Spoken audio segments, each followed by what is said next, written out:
Before we get started in the rental discussion, I wanted to kind of give you a very broad overview of all of the different pieces that are involved in the rental processes that are built into Lizzy.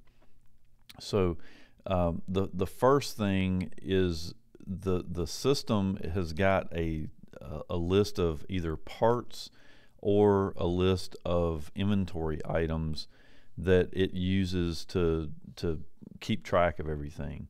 So on a whole, what if you really get down to it, we have our part item. So this is our part item that we're going to rent.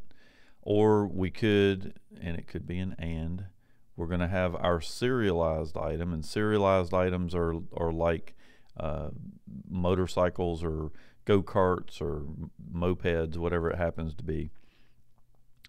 And then we have and these are the individual inventory items that we're renting out. And then we have a schedule that we write everything down on, and the schedule basically is what links the units to the customers. So we have our customers here.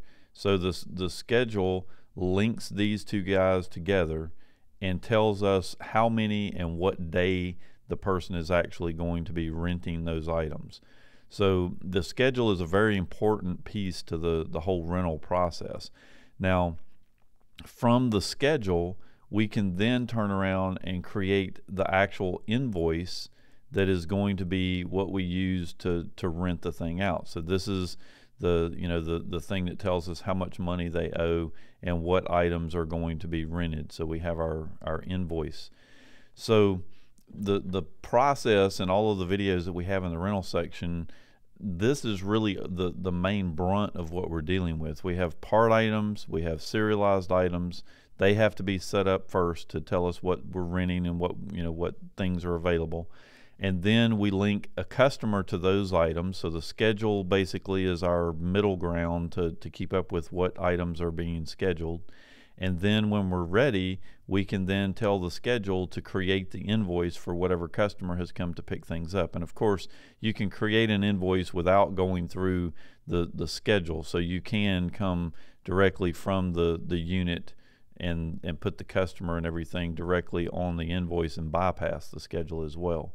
But these are the primary pieces that are involved in renting items out.